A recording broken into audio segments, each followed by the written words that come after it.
panel discussion, India International Effort to Promote Public Understanding of Science through Films, Challenges and Opportunities. We are very happy that we have with us Dr. C.M. Nautiyal, Program Consultant, Science Communication, India National Science Academy, New Delhi. And he is kind enough to accept our request to moderate the session. So now I will request Dr. Nautiyal to kindly introduce all the panelists and start the session. Thank you, sir. Thank you so much, Mr. Sabyasachi. We are really happy to have a distinguished gathering here, thanks to Dr. Parashar and Mr. Nimish Kapoor, who have made it possible to have this assembly of luminaries here. And the occasion is the India International Science Festival in its 6th edition, IISF 2020 as it's popularly known. And today we are talking about the science films. As you all know, that Vigyan Prasad has taken a lead and they have been organizing the Science Film Festival, and this time it is as a part of IISF 2020. We have with us a number of experts whom I'll be introducing when I ask them the questions and they will be talking. The first speaker will be Dr. Nakul Parashar. We also have Mr. Kartik Sharma, we have Mr. Andrea Zevels, we have Sai Abishek, we have Dr. Hoang, we have Madam Akanksha Sood Singh, and we also have people from Rama Marinev Cohen. She is also a filmmaker, and we have with us Ms. Brigitte Uttar Kornetzky. We also have with us Mr. Mahesh, who is an Indian but in Germany. So this is indeed an international gathering, and as the title suggests, Indian international efforts to promote public understanding of science through films, and we'll be talking about the challenges and opportunities. So I would first invite Dr. Nakul Parashar to tell us, particularly Dr. Nakul Parashar needs no introduction to this audience, but he's director of Vigyan Prasad. As an editor to several popular science magazines like Computers Today, Vigyan Pragati, and Naturopathy, Dr. Parashar has also been the chief scientific editor with several research publishing service companies all over the world, and also in India. He has been a university-level researcher and has also taught at a university level physics and computer science for undergraduates as well as the postgraduate in the famous Delhi College of Engineering, which is now known as Delhi Technological University. Launching of India's National Science OTT channel, India Science, and India's National Science and Technology News Agency, Vigyan Samachar, in the past 18 months since joining as director of Vigyan Prasad. There have been quite a few noteworthy achievements, and there are many examples of that, of his leadership he has provided to Vigyan Prasad. So I would like to talk to Dr. Nakul Parashar, who is basically a physics person. And we have seen that Vigyan Prasad has been growing the leaps and bounds. But what is the latest feather? In particular, I would understand that India's science OTT is fully functional and getting popular. So Dr. Nakul Parashar, please tell us something about the achievements of Vigyan Prasad, the role in promoting science films, and the latest OTT platform. Sure, sir. Thank you so much, and a warm welcome to everyone out here.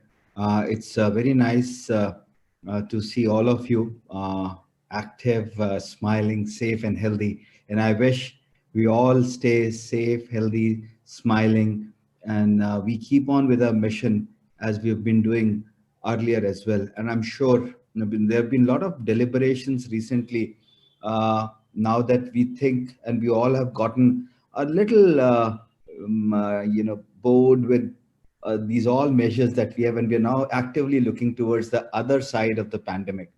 So, and that is where ever since we coined this, you gave this idea to the Secretary, Department of Science and Technology, he has been quite gung-ho about it. He has been talking about this in our DST, for the matter, has been celebrating its 50th anniversary, the Golden Jubilee anniversary, and in which we're having discourses. So every discourse that for past 3 or 4 discourses that we have organized, we've been talking about the other side of the pandemic. And when we say on the other side of the pandemic, it gives a ray of hope. It gives all of us to think out of the situation that we've been living. And I can understand Brigitte would be a little sad for not having visited India for almost like 7 to 8 months, and would be certainly missing her elephants and her others that she has been really working very hard. So a great pleasure to see all of you here. And Dr. Nautiyal, thank you so much for your kind words, for your kind introduction. I'm really honored, touched by your support, encouragement you have rendered to the organization. Vigyan Prasar, of course, during past 2 years now that I've completed my second anniversary with Vigyan Prasar, we've tried to do whatever little we could in our efforts to move beyond science and science communication and popularization. We have also moved into something which the word Prasar in Vigyan Prasar stands for, which means extension. I grew up in an agricultural university, and that is where I've seen how agricultural extension works, how people from lab move out to the land to work with farmers to make them understand all those possible hands-on techniques that can help improve their cultivation, improve their practices, help them improve their livelihood and their lifestyles within the villages. So having inspired from that fact and tried to connect with the word extension prasar here, this is what we've gotten into in last 2 years. There's been Vigyan Prasar, for that matter, has been into existence for last 30 years, somewhere in October 12th, to be precise, 1989 was when Vigyan Prasar was born. So we've crossed our teenage, we've moved into our youth now, and we are 30 years old plus. And that's a time when we are at the prime of our youth, and that's the time we should be galloping towards newer milestones, acquiring them and moving pretty fast. And in this course of action, I truly, appreciate the efforts of my colleagues who've worked very hard, my predecessors who've gotten me Vigyan Prasad in a form that helped me move forward. So, in fact, for me, the job was quite simple. All I had to do was to, give it a little push from here and there and give it a new dimension to it. And fortunately, by everybody's support, help, and a grace of all those best wishes that we have gotten, I think we've done reasonably okay. And in this course of time, the first thing that we got into was we used to have a program called Science in Film, Science on Television. And we all know, we've all seen how OTT technology has overtaken all other means of infotainment and entertainment as well. So that's where we took the cue, and we started with Doordarshan, which is the Indian national broadcaster. We got a slot on their national channel. We worked for a year and a half, and then we realized that they have their own priorities, and they came back to us and said, look, science and technology are good, but they are dry and drab. We have a very limited viewership, and we've got much more interesting things that our people would want to watch. Fair enough. That gave us all the reasons to get into OTT. And that's how India's first science and technology OTT channel called India Science got launched. So I'm sorry if I sound like a salesman here, but I would want all of you to, if possible, download the India Science app and benefit from a huge repository of content that we have developed, some of which has been there earlier as well. What all that we have done is we've rehashed it, re-churned it, using whatever blenders that we had, and we have poured it into a new bottle. And I'm sure the taste would be much better, because it's much better than a 12-year-old. So anyway, having said this, more and more, because what has happened is over a period of time, I'm sure all of us from media, from television, would agree with me that as technology has advanced, challenges associated for filmmakers, people in media have also increased. The attention period of each of us, whether it is a science content that we are watching or a non-science content we are watching, unless it is engrossing, unless it keeps us captivated, we tend to either forward it to somebody or we just leave it as it is. As a result, what happens is it becomes much more interesting and challenging for all of us in the business of science, filmmaking, science media. So with this, in last 2 years, Vigyan Prasar has produced more than 2,000 films for the OTT channel. And in this course of time, we also realized that science and technology, on one side, while we are trying to make it more interesting, it is also important and it's our duty to ensure that the news that gets, that comes out, that emanates from laboratories should reach the science media. In order to do so, there was a missing link, which is like a conduit that used to provide news to the media in a form that they can easily publish. We all understand that our scientists do dread from a thought of writing popular science articles. It is because they've been so engrossed in their research that all that they understand about science, it becomes challenging for them to make it understandable to the masses. They say if we try to do so, they either dilute the topic or they are unable to convert the intricacies of science into a much easier format. For that matter, films and television become an important channel to do so.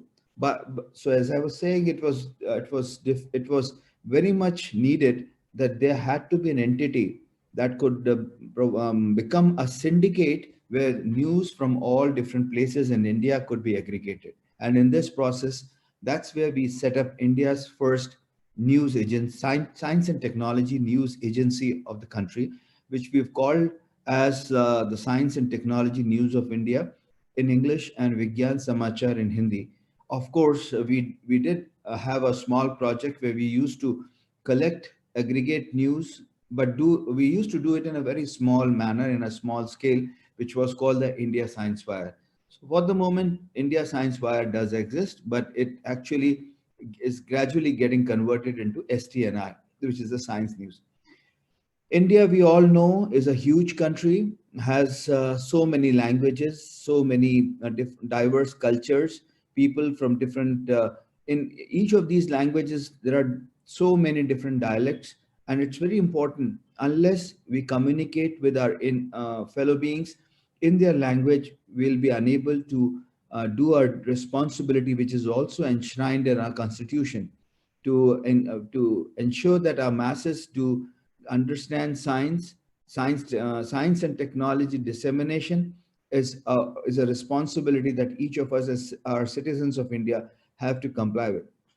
So with which we also started something called Vigyan Bhasha, or the science language for in different Indian languages. We started with something that we could do while sitting back in New Delhi, where our headquarters are. And this was in a language called Urdu. And we came up with a monthly newsletter called Tajassus, which is called Curiosity. Story doesn't end here. We moved on to West Bengal, started working in Bengali, and we started to produce a monthly newsletter, popular science monthly newsletter called Vigyan Katha. Down south in Tamil, we started Arivel Palagai. In Kannada, we started Kutuhali. And this is how we are moving rapidly, trying to cover almost every language that we can. Besides this, Vigyan Prasar over the last 30 years has been producing very interesting science books, and we are proud enough to have a long list of 300 titles of original written books. None of them are translated. These are all original written books. Besides which, we also have translated works from the famous books that have already been published. So Print, electronic, social, digital, all four media is what we've tried to move out of our science communication and popularization. And that's how we're gradually getting into extension, where we're taking all of these to the masses. Toys and kits, do it yourself kits, and umpteen other workshops, training workshops, lectures, seminars, conferences on a regular basis, where we bring in a lot of people with an aim to help our masses understand how important it is to communicate, how important it is to popularize science. In order to get away with a myth that science is dry and drab, we've taken examples from the success stories from the West, and that is how the topic of today's deliberations here does talk about international relations, and in which how we've all benefited. I really want to, laud efforts of my colleagues, particularly Dr. Arvind Ranade, who had started this science film festival culture in our organization way back. And then it was taken over by Nimeshji, who's been handling it successfully for past so many years. This year, our bags were packed. Interestingly, we were all set to go to Tripura, far east state of India, where we had planned for our 10th National Science Film Festival.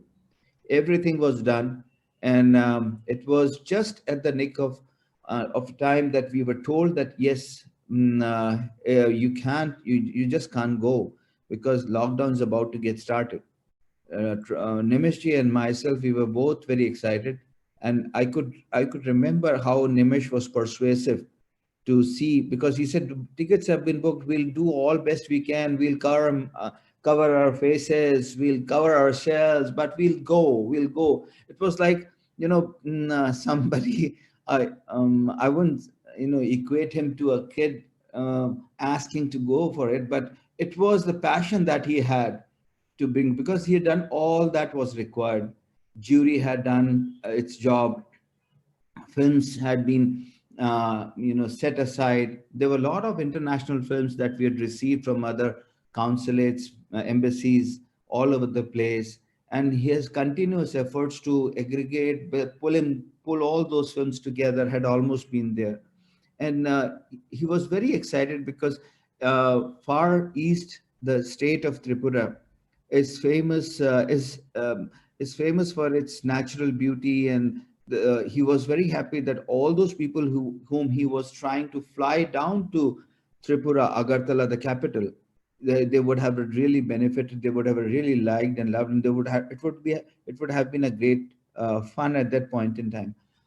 Well, uh, his indomitable spirit to fight came up, and we spoke. As soon as lockdown got over, things started to settle down. He came to me. We discussed and talked if we could do it virtually. And then it was at that point in time, India International Science Festival 2020 was about to be announced, and it was decided it's going to happen in a virtual manner. So that was a blessing in disguise, something that I think Nimish was waiting for. And he said, why don't we do it in a virtual manner? That would be a precursor to today's International Festival of India. So having done that quickly and very efficiently, gave Sabyasachi, Nimeshji, and Nimesh's team all that power and ammo that he needed to do it in a very successful manner. Today's uh, platform discussion, where we were all together, clearly exemplifies his spirit to have it done in a very nicer manner. And I'm sure all of you would agree with me that the kind of spirit with which he's been doing this is really commendable. Last year, we remember, Brigitte, we met in Kolkata, and at that point in time, there were different events that we at Vigyan Prasad, we were the nodal agency to organize it. Despite all odds, even if it was, say, about 10 kilometers away from the main site, I somehow could not manage. It was shame that I couldn't be there. But then I came to know from everyone that it was a successful event. All of us who had attended it really liked it. And for that matter, I think there are many more points, achievements, milestones that we are proud to convey, that we have been trying to cross through, and then we have set many more in the times to come.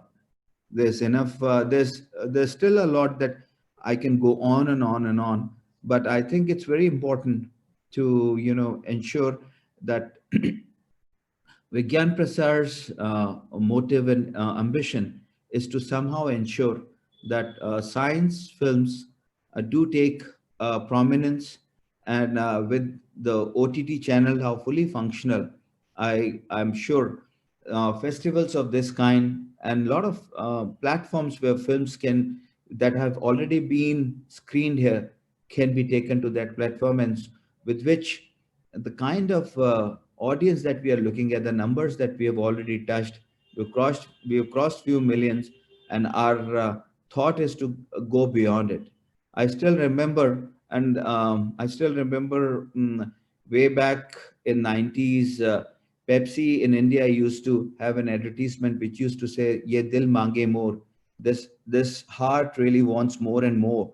So we with this kind of support that we get from all of you, I'm truly inspired, touched, and moved, and I feel we can still do a lot, and we expect that your blessings, your support, love, affection, and encouragement would always be with us. I truly want to thank Dr. Nautiyal for giving me this opportunity to get me on the pedestal one to convey my thoughts for a plain and simple reason. Today is December 22nd, the birthday of a famous mathematician, a legend called Srinivasa Ramanujan. We had started a Ramanujan Yatra on April 26th. Exactly 100 years ago, he had passed away. So, from his death anniversary centenary to his birthday today, is what we had organized a series of lectures. And I'm glad to share with you that about 7:30 today, one of the field medal field medal is like Nobel Prize in mathematics. So 2014 awardee, Professor Manjul Bhargava from University of Pennsylvania has accepted to speak. So that's another small responsibility that I have. I'm gonna be here up until clock strikes 7:30. So, and would love to hear all of you. So thank you once again, sir, for giving me this opportunity. And we are so glad and feel very blessed and honored with your support that you've given to Vigyan Prasar. And we, at times, whenever we need support, we, very, you now become a very integral part of our family. We look towards you, and with the kind of responsibility that you've taken to chair this session, I really want to thank you from entire Vigyan Prasar and the team that has organized this Science Film Festival. And I'm sure all of us here would also agree with me that Dr. Nautiyal, whatever said about him is very little. The kind of experience, the kind of knowledge, and the kind of the discussions if you have with him, you'll find are very interesting. And he gets to the bottom of it and explains it in the most simplest manner, which is a live example of a very effective science communicator, and something that I always been saying, in a world that we might have formal schools of training of media and other things as well, but what's most important is by virtue of experience. It has taken me 54 years of my life to understand this, right?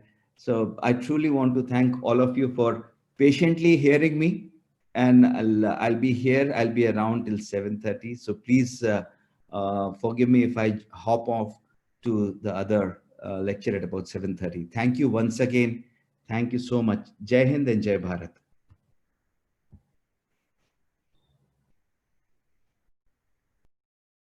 Sir, you're muted, sir.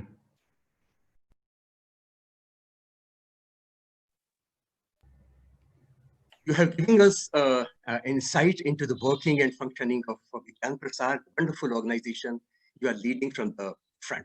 Thank you so much for this. We have 8 more experts, so I think it will be all right if each one of us takes 8 to 10 minutes to complete one statement so that we are left with some time for combined discussion at the end. 8 minutes is what I think would be the ideal time. Our next guest is Mr. Andreas Zewels from Germany, ZDF, and he's a German filmmaker and film director. He was born in 1969, and he studied in a beautiful city called Cologne. I have been there, and then he studied at Los Angeles. He has been producing documentary films on a variety of subjects and for the last 30 years. His work focuses on nature and environment films, and he received numerous national and international awards for his films. And he's also the director of the largest German nature and travel film festival. I hope I'll pronounce it correctly. It's Naturale, and also works exclusively for the largest broadcaster in the Germany named ZDF. It's a pleasure to have you with us, Mr. Andreas, from the beautiful city of Cologne and the wonderful country, Germany. Thank you very much for your kind words. Do you hear me? Yeah, we can hear you. Okay, excellent. So first of all, let me thank you that I can be a part of this panel. It's a great honor for me. And you said a lot of kind words, and I also can say some kind words because all that I know so far about your festival sounds great. You have a fantastic program, so I'm really happy to be here. Thank you. So yeah, you talked a little bit about what I did in my life. I'm actually a filmmaker since now 30 years, and since 20 years I work together with scientists because I do most of my documentaries together with scientists. And that's one part of my job. The other part is being the head of, or the director of Naturale, the film festival. And I also work with scientists there because we have a special award for scientists who made films, and we give them this award. Actually, I like to say that the award ceremony, maybe it's interesting for you, it's one day after your award ceremony. It's on the 26th of December, and we will also give some awards to the scientists taking part in this award ceremony. And yeah, when I do documentaries, it's really interesting because first I just went with scientists around the globe to their places where they are doing their field work and everything. And they talk to me like they normally talk to students. And if you talk to students or to people who are just in your, let's say, in your cloud, then you have a special language. So I had to learn that they have a very special language. And this language, most of the time, is not really easy to understand for just normal people. And for me, it's very important that, like, the ordinary people watching the documentaries on ZDF, that they understand everything, that they get the full picture. Because I see myself now more like a translator. So from the language of the scientists to the to the language of the normal people. And what I do now is actually that I sit down like 1 day or 2 days before we go on a trip together with the scientists to find a common language that is still on a level that the scientists like to have, but also on the level that the people can understand.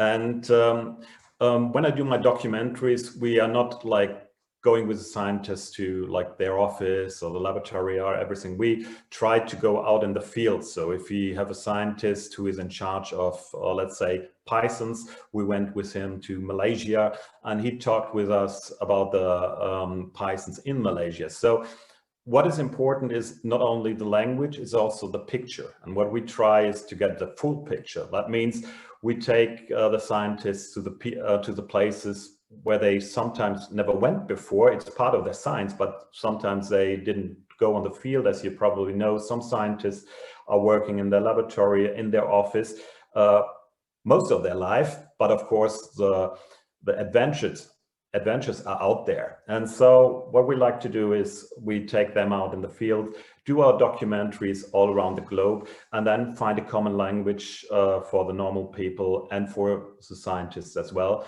And that's mainly what I do. And so I see myself, like I said before, more like a translator.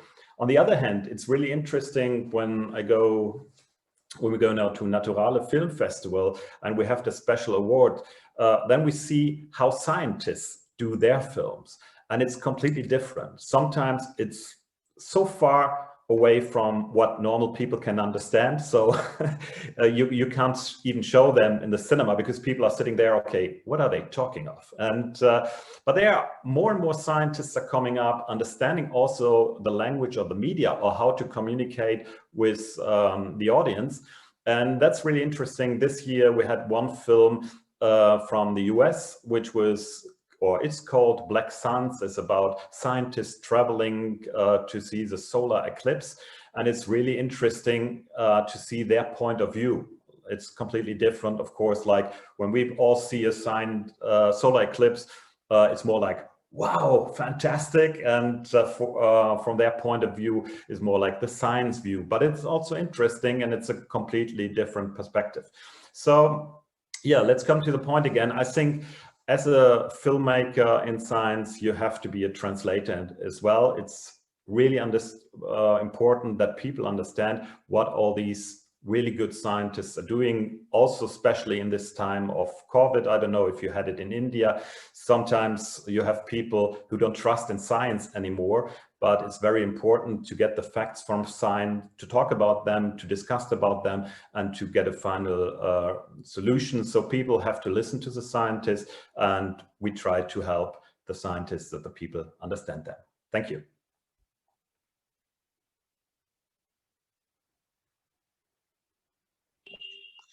Thank you for this beautiful introduction. I just was curious to know what do you believe? Is science able to change the science programs or science films? Are they able to change the thinking or the attitude of the people? Do you know of any example particularly? Yeah, well, I do science and nature films, and that's the question journalists or filmmakers ask each other very often. Is that really possible? And that's why I'm running a film festival, because if you do it in TV, you don't see the reaction of the people. And in the film festival, we have our film festival every 2 years. So the last one was in 2018. It was really interesting to see the audience and the reaction of the audience. And of course, after that, they talked about the films. And yeah, I think you can open their minds. I don't know if you just directly change them. And I don't think there is really the need to change them. But I think the most important thing is to open their minds, to get open for new ideas. And that's what science and science films can do. Thank you so much. And we look forward to you talking to you again at the end of this program if time permits. And we will go over to our next expert, Mr. Sai Abishek. Mr. Sai Abishek is director of the original content Factual and Lifestyle Entertainment South Asia Discovery Incorporated, Mumbai, India. He has had various creative roles. He has done, in fact, many hats in the last 13 years and has worked with many organizations and many networks and has been involved in many of the TV documentaries and so on.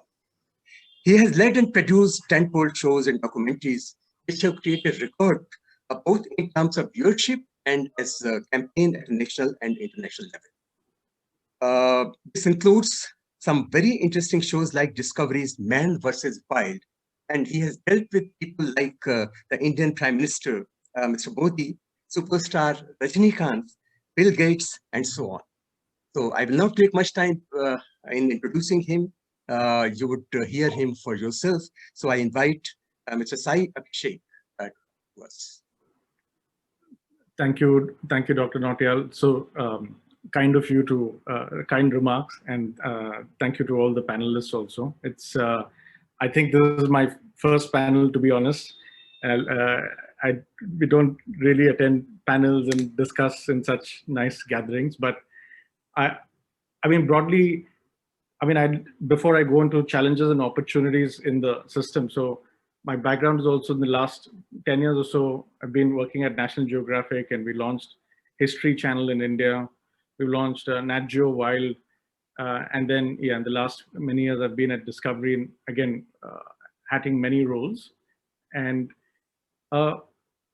Discovery, as you probably all know, has been in India for about 25 years now, and this is the 25th year of Discovery in India. And having been the first international broadcaster to have come making and showing global films in science, natural history, and all of the other genres that Discovery does to an Indian audience and in this region. And since then, we've come a long way, I think, both in terms of the media ecosystem and also as viewers. And me being a product of that time, also have grown up looking at shows like this and content like this, magazines. And why I mentioned my own background in a sense is because I feel and now before I go into that, basically now we've also launched our own OTT product, just like Mr. Parashar mentioned. It's called Discovery Plus, and again, we're seeing a lot of trends, and we see people being hungry today, not just on the TV side, but also on digital platforms. As you know, people need content. They need to know what is authenticity, and there's so much fake news out there. They don't know what to believe in, what to not, and they look at networks and credible experts to sort of present the facts in the most sort of entertaining way, but also in the most simple way, which they can trust and believe in. And because those lines are blurring now in the world that we live in. And so networks like us play a very important role, I feel. And where I'm going with this is basically the challenges and opportunities, which I just thought I could probably touch on in my own experience working on the field, be it with acquiring content or creating content, producing, commissioning, or programming all these networks at Discovery, Animal Planet, all of these networks. I feel if you look at science programming itself, I feel like a product of the system, someone like me, could have been taught science a little bit more in an engaging way, perhaps. It could have been more fun, and maybe not. And I rightly agree with Dr. Parashar, and it needs someone like a Dr. Nautiyal to be able to simplify and make it interesting for students. And I feel in India, there is a need to make science more fun, and at a very early age for that talent to grow into this industry in a form in the future. And I think the challenge and opportunity both have to be the talent, I think, because then I can see one of my good friends, Akanksha, also on the panel, and she's one of the very few people in the country actually making natural history films at a very international level and quality that not only stands the test of time in India, but also around the world. And we need more people like Akanksha, and more people to come into this industry. And I'm telling this purely as a challenge that I face, because the talent pool that we interact with is limited in India. And oftentimes when we look at, say, Europe, and I can see some panelists from Europe or in the US, there are enough producers, factual producers in science, natural history.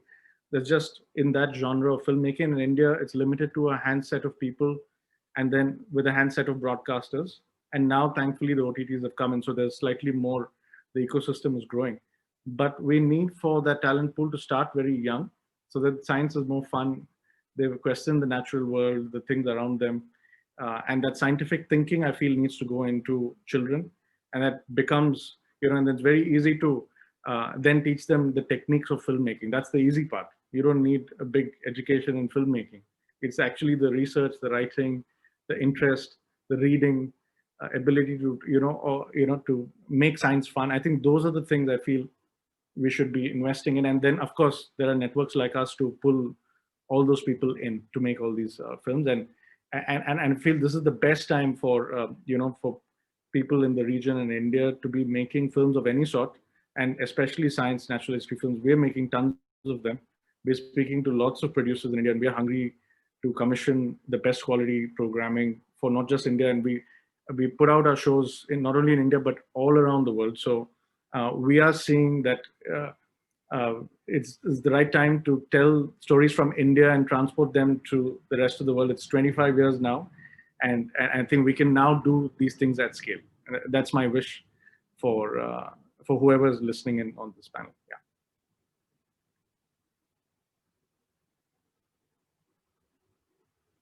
Sorry, I think you're on mute, sir. One of the difficulties which the science filmmakers make is they face in India is how to get the material, because scientists don't like to communicate with the filmmakers, and filmmakers also hesitate in approaching scientists. So how to break the ice?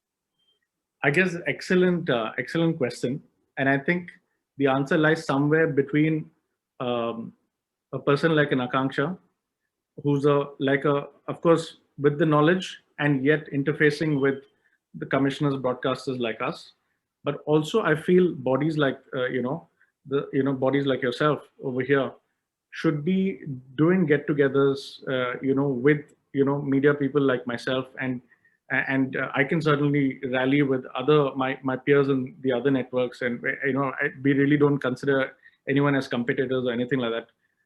So we can all rally together and actually discuss on panels like this or on separate groups.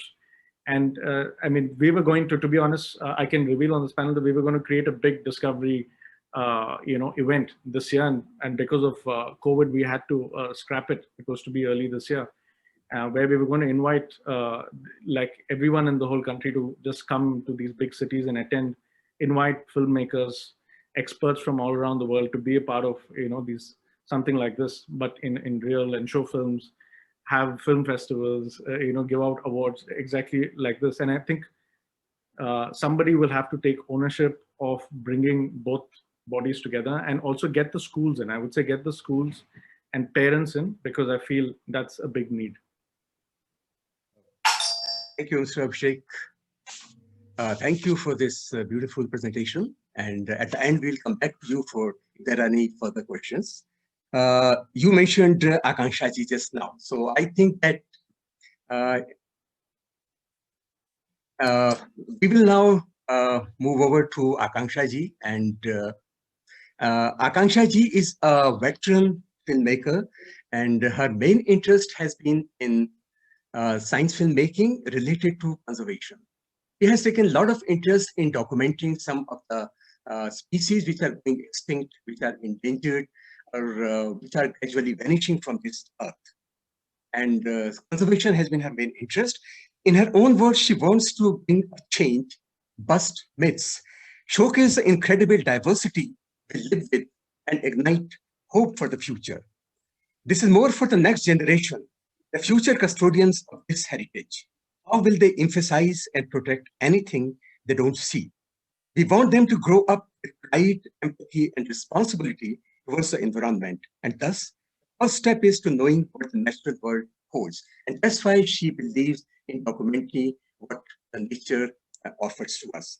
She has won hundreds of awards and nominations. It includes 3 national awards for her films given by the President of India. She has also won a UN Film Award, and recently the Global Icon for Mass Media 2020 and the Diversity Leadership Award 2020. She is also one of the juries for the International Emmy Awards in the documentary category. I would invite Akanksha ji, who has combined science and filmmaking so expertly. Thank you so much, Dr. Nautiyal, and everybody on the panel. I'm very honored to be here, and thank you for my introduction. I've been a natural history filmmaker for almost 20 years now, and in the course of these 20 years, I started off early on in my career working a lot with Vigyan Prasar actually, and did a lot of documentaries for Vigyan Prasar. So science, I have been a science student, and when I started my career in filmmaking, science was one of, hard science was one of the first few subjects that I dealt with. And then obviously moved on to natural history because that is where my passion and interest lied. I think coming with a science background, And being a storyteller has really, really helped me in kind of being able to communicate about the natural world, about the animals, and about conservation, and packaging all of it very interestingly. I have always believed that no matter what your subject is, what your topic of the film is, whether it's hard science or it's a specialist genre like wildlife, if you make it very interesting, and if a small child, a 8-year-old or a 10-year-old, can understand it and sit through it, you will be able to reach out to the whole world. It just has to be very, very fun and interesting. The way television, or the way programming is changing rapidly, mostly because of the advent of OTT, traditional television is taking a backseat. If you see, you know, in a way, non-fiction is what this genre comes under, is competing with fiction. And I feel going forward, there is no harm in picking up ideas and picking up treatments from fiction and adding it to your non-fiction treatments and making your films such that you can actually put it, on any television or any OTT platform for that matter in today's time. Talking about the challenges in the 20 years, I have worked with a lot of scientists. In practically all the films that I have worked in, I have always dealt with scientists. Either they have been the face of the films that we are working on, or they have been the backbone in terms of providing us research and inputs to our scripts, because they have to be factually correct. You do take creative liberties, but films have to be very factually correct. Um, so as Dr. Parashar had said, scientists do shy away from, talking about the science. They also probably don't have the time. And you have to be able to, that's one of the biggest challenges, when it comes to science communication, to make a good film. Are scientists in India willing and able to talk about their science? No, bringing out a research paper is one thing, but it has to reach to the masses. And either you simplify the research paper and write a popular science article, or you tell a story through a film. It doesn't have to be a big film. It could be a 5-minute film or a 10-minute or a 7-minute film.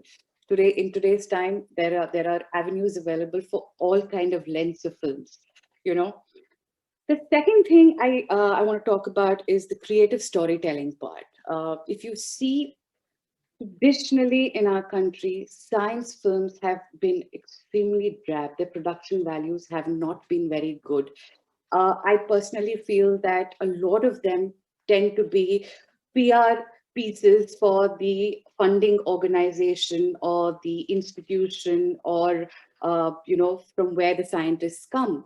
And it's filled with a lot of interviews of people just explaining things to you, versus visual representation of the science, of the action that everybody wants to see, whether you create it in the lab or use animation.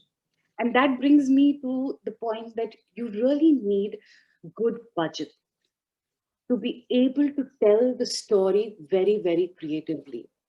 All these years that I have been working in science communication, I feel in India especially, the budgets are extremely limited, and as a result of which, you do end up making the film, but the creativity gets compromised, your production values get compromised. Today, thanks to OTT platforms and social media, we have a lot of avenues to release our films, but we need someone to fund them, fund them that they're at par with what you see of films at the internet, at international levels. And that's very important. So yeah, that's what I feel about, what the challenges are. Opportunities, I say, the picture has drastically changed.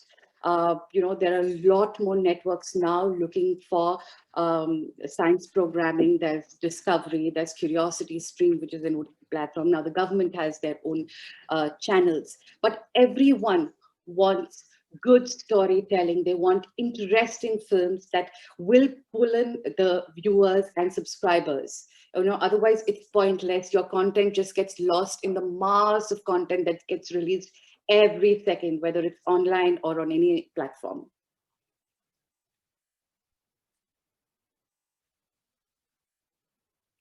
So you're on mute.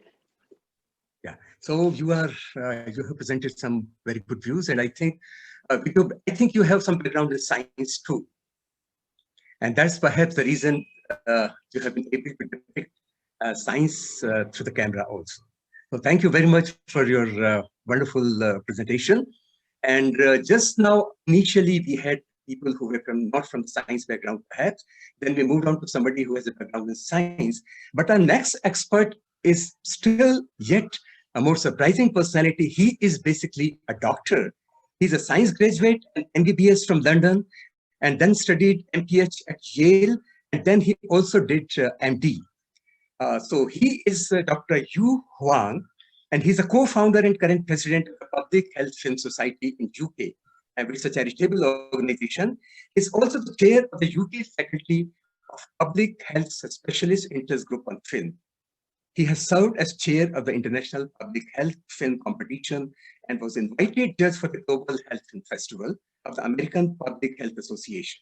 He's a specialist advisor on a number of groups, and he works as a research fellow at the University of Oxford in the Department of Primary Care Health Sciences. And he believes that the general public's appetite for health and scientific knowledge has never been greater. A responsibility for ensuring clear, concise, and honest information about health matters could not be more important as the pandemic has demonstrated. I think anybody would agree. Pandemic has again brought in focus the importance of communicating science, whether it be of life, whether it be of taking medicine, whether it's about a cure or precautions. I would invite Dr. Hoang to please address us. Dr. Hoang. Thank you very much for that, Dr. Nautiyal, and thank you very much to Vigan Prasad for the kind invitation to attend the panel.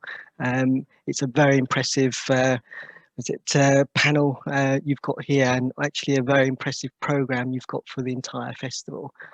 Commend you on all the work, and especially Nimesh and the team that have done this tremendous job.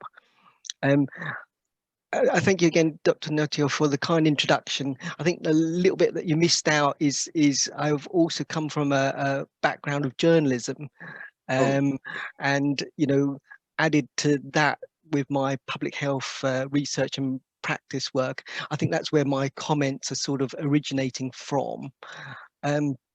Dr. Prasad summarized the work of the Vigan Prasad over the last 30 years, which is really truly impressive body of work. And I think the Public Health Film Society, in comparison, is a mere toddler. We've only been around for 6 years, so we really look up to the work that you guys have been doing. But I think apart from that, I think we do share very, very similar objectives. We really want to inculcate scientific thinking in the populace, really sort of stimulate scientific discussion more broadly, and really encourage the development of quality science and health films. And I think those are the things that we share with Vigan Prasad, and I think there's unique opportunities here. I think the opportunities, I think we really need to talk in the language of the different stakeholders that we're trying to talk to when we talk about opportunities. For example, if we talk to the film industry, we have to talk to them about the opportunities for additional revenues. They're very interested in the bottom line. Let's not cut about the cut our words. But if we say to the film industry, look, if you make good science films, there's an insatiable appetite out there amongst the general public for health films. Look at how many films have won Oscars with health themes, and now and after the pandemic, it will only get greater. The need, the want for health films.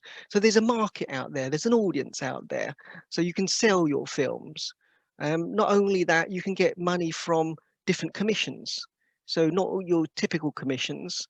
You know, you can get commissions from health funders and other, you know, grant bodies that are interested in health, which, you know, sort of dwarfs the sort of arts budget at the moment. So, you know, we need to talk to filmmakers about those opportunities, talk to them in that language. But equally, we must talk to the public health people as well about the opportunities of film. You know, at the moment, you know, public health have very limited number of tools at their disposal. We wrote a paper not long ago about, you know, how films can be thought about as part of the public health toolkit. You know, it's as if, you know, instead of being a doctor taking a stethoscope out of your bag, you're a public health person and you take a film, you know, out of your wallet, and you use that to convince your audience, you know, these are the right behaviors, these are the right ways to be healthy. And we need to talk to them in that sort of a language to say, you know, where does it fit in the public health armamentarium? I think it's also very, very important because, you know, as countries transition to, you know, away from infectious diseases and more to chronic diseases and go through that epidemiological transition, you know, we're all facing diseases that are essentially behavioral, where you know the magic bullet is not there. We need to convince people. We need to, you know, give people the right arguments in a way, in a form that they can clearly, easily digest, and then convince them that these are the right ways forward. And I think that film and storytelling is really, really well positioned to do that. I think for the general public, then, you know, what's the opportunity for them? Well, you know, I think if we can get it right, you know, we can give them more entertaining ways of receiving this information. It's not just a, you know, this is what you have to do, take it or leave it, but it's a more sort of entertaining way of receiving their information. But ultimately, it's about improving their health outcomes. You know, if we can do it right, you know, we should be improving their health outcomes, because there's an opportunity cost here. You know, why spend money on a film which has maybe dubious evidence versus money on other things which are evidence-based? So we really, really need to be at the forefront of producing the evidence that this has benefit, and that way we will open up the gates for you know, increased funding. And the challenges, I think you know, the core challenge, and as Andreas rightly said, it's not a technical challenge. The core challenge here is about bringing people together who with different sets of skills, different sets of vocabularies, different sets of traditions. You know, people who then together collaboratively working on film projects can help us to translate these often, you know, complex and muddied, you know, discussions about health and science into a really compelling narrative for the film viewer. You know, this is the core challenge that we have, you know, and I agree, it's a people challenge. It's not a technical challenge. But building on from that, I think that there's very specific challenges to our day. And the one thing I want to really point out as a specific challenge is around the need to develop an agreed ethical framework.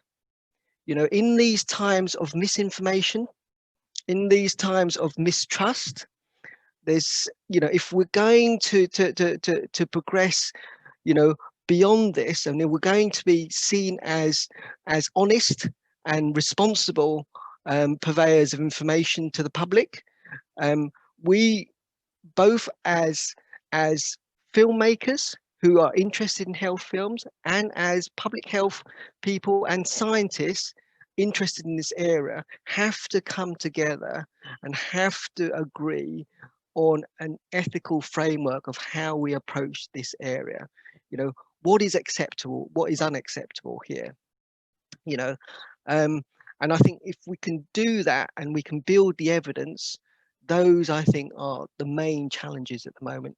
And I just want to finish by saying that, you know, we are on the cusp of, you know, we're seeing 2020 in the backview mirror, yeah, and we're seeing the sort of ravages of this pandemic in the rear view mirror.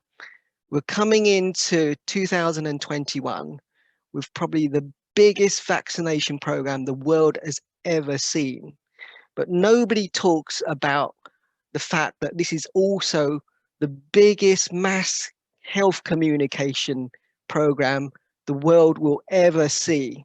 If we are to stop this virus, we need to convince people to get a vaccine or get something that helps to stop this virus.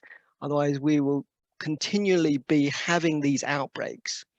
And I think that health communicators and filmmakers will be at the forefront of that challenge, because we will be facing not just that, but we'll be having to face, you know, issues of misinformation. So hopefully we'll come together and we'll, you know, be able to surmount that challenge, and hopefully next year we can meet in person rather than virtually. Thank you, Dr. Hoang, for this beautiful exposition. I was just wondering, you are a qualified doctor. When you transitioned into the role of a communicator, how nicely people took to it. I mean, the social reactions. Yeah, I mean, I as I say, I came from a background of journalism, and so, you know, I knew really the importance of trying to tell a story in as few words as you could get, and, you know, making it convincing, and having to sell papers, and, you know, but also I think I had the support of was it a head of department at the time, when we were sort of launching out our initiative, and he was an American head of American public health doctor, and his name is Harold Jaffe, and he had been involved in the very early studies of HIV, and it was so compelling they made a film about him. So we approached him and we said, look, would it be okay if we launched this thing and we showed your film at our festival? And he couldn't refuse. So we knew where the strings were to pull. But yeah, I think you know that if more scientists were comfortable with health communication, you know, I think that we would be in a different place. I think you raised two very important issues also. One of them was that of ethics. And for information, I can tell the viewers and also the experts that the Indian National Science Academy at Delhi has published a book on ethics in research and publication. And in the new edition, they are going to add a chapter based on ethics in medical practices. So that book should be out within a period of a few months. And one more good thing is that the book is available free on the website of Indian National Science Academy. I would just add to that, Dr. Nautiyal, that there is an active discussion at the moment on public health ethics. Yes. What is the basis of public health ethics? Mm-hmm. And I think that, you know, that's one that filmmakers and scientists and science filmmakers should actively contribute to, because that might be the basis of an ethical framework for what we're going for. I agree. So thank you so much for this presentation. And you have raised some very, very important points. And the doctor, mix of a doctor and a journalist is really a rare combination. So thank you for this presentation. And now we move over to another person, daughter of a nuclear physicist, herself a filmmaker, and someone who is also involved with the development of academic material for the students, Ms. Rama Marino Cohen from Israel. She was born and raised in Jerusalem, and she lived mainly in Israel as well as some years in the USA, UK, and Germany. And this was because her father was a nuclear physicist and he was moving around. She holds a bachelor's degree in philosophy and musicology from the Hebrew University and an MBA degree from the Brunel University, UK. also studied computer science. Today we are having a combination of really very, very talented and multifaceted personalities. And she has been working in the IT industry in Israel for over 3 decades. She's focusing on the e-learning and courseware development. But in addition to her high-tech industrial role, she's also trying to combine additional areas of interest, and she is in writing and does work with the youth on voluntary basis. But after her father passed away, she decided that the story of her father's achievements and work and toil had to be brought onto celluloid or computer, and she made a film on her father's work also, which has been quite popular. And those who are hearing or watching this program, I would tell them that if they are interested in screening this film about her father as a nuclear physicist, they could contact Rama Merino Cohen. So I would invite Ms. Rama Merino Cohen to make her presentation. Okay, hello everybody, and thank you very much for inviting me for this panel, and hello Dr. Nautiyal, which I'm very happy to see again after last year that we've met, and some more people that I've met last year. Fortunately, I participated in the festival last year. As you said, I feel very I'm not as fortunate as most of the people here in the panel who have produced many films and are in the film industry for many years, and I feel, to be honest, pretty envious at you. I think it's one of the most interesting occupations that a person can set for himself to make films, to make documentaries. I think it's an unbelievable experience, and this isn't my background, but I found myself involved in it very heavily about 9 years ago. After my father passed away, I knew that his story has to be told in some kind of way, and I was looking for a way to tell his story. I thought of, also literature, but I understood that documentary film would be the best way, because all of the artistic means that documentary films can enable. And I've, of course, came across the challenges that some of the people here mentioned before. How do you go about scientific film? Where do you start from? On the one hand, if you're a film maker, then probably the specific topic of the science that you want to present is not accessible to you. And if you're a scientist, then usually you don't want to waste your time on making a film. If you're a scientist and a researcher, then you see your time is very precious, and every minute should be devoted for your research. And many times scientists don't want to, excuse me the language, waste their time on filmmaking. So of course this challenge, I'm sure, is very common to everyone who went in this path and tried to make a documentary scientific film. So actually you want to create a team that has all these expertise in it. You want to find a way to connect between the filmmaking expertise and the scientific knowledge. And there, of course, you come across the very main challenges, very basic challenges of what are you trying to describe, to what level of detail do you want to go. This is a very big question. You want to make it accessible to people who are not aware of the subject.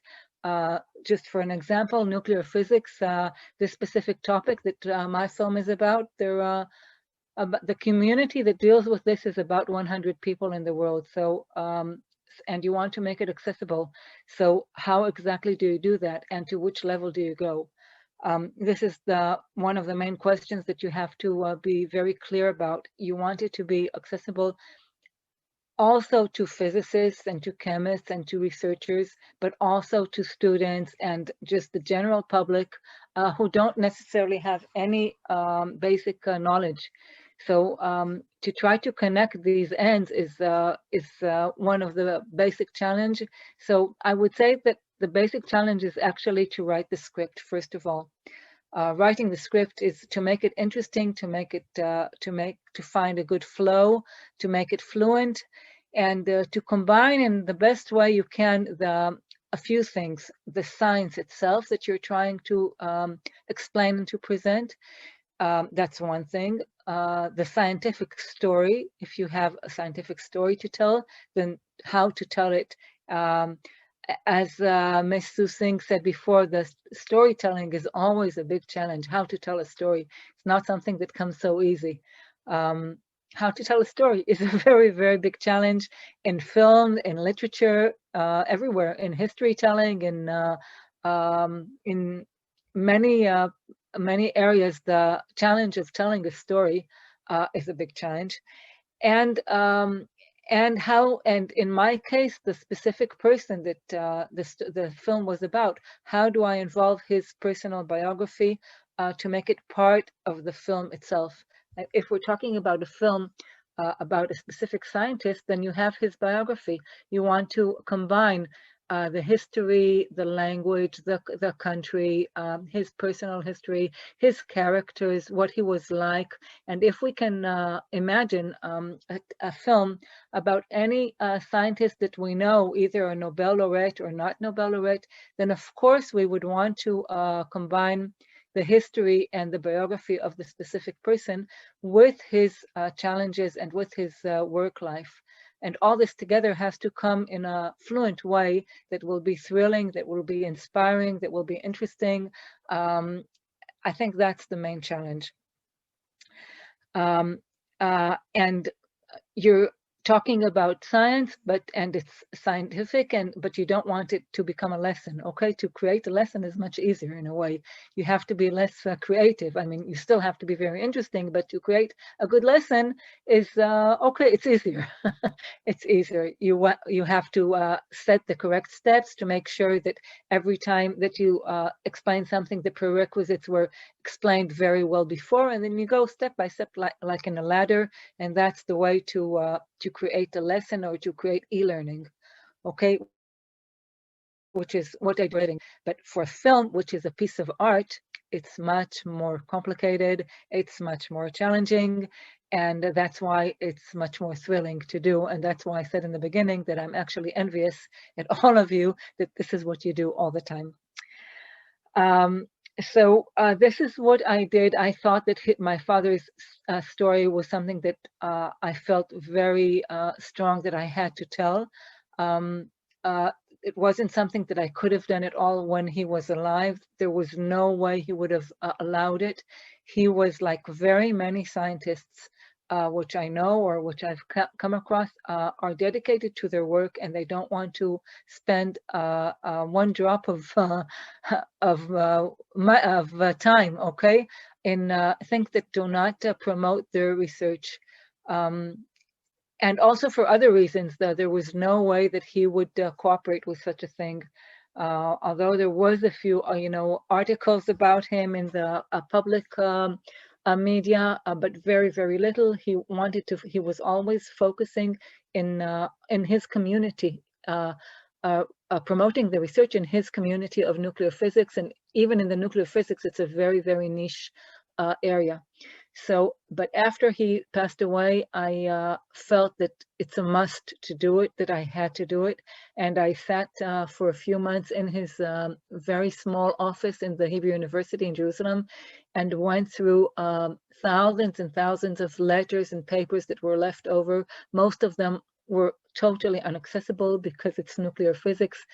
But the letters and the negotiations and the correspondences I thought were very, very important. That I felt that they had a historical importance and they have to come out. And if you watch the film or have watched the film, then you will understand why I felt that this is very, very important to tell his story. It's not his own. They were working in a team. Like usually in natural sciences, you work in a team, you don't work on your own. So there were collaborators from all over the world, including India. but still they were nevertheless a very small group of collaborators, and the struggle within the scientific community was very immense, and this is what and the courage that they needed in order to promote the research went on for 40 years, and this is the story that I wanted to tell.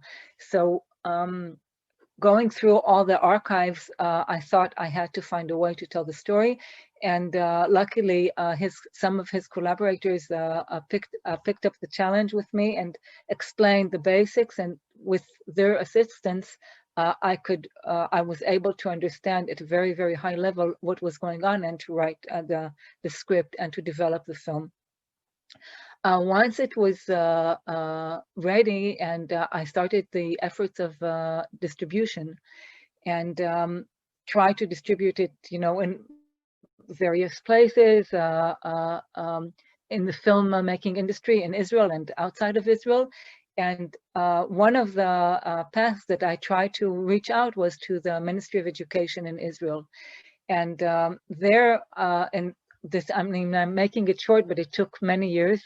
But eventually, the supervision of physics education in the for high school in Israel, Ministry of Education, they saw the film, and they decided to take it on and to make it part of the syllabus of high school studying, high school for A levels in physics and chemistry.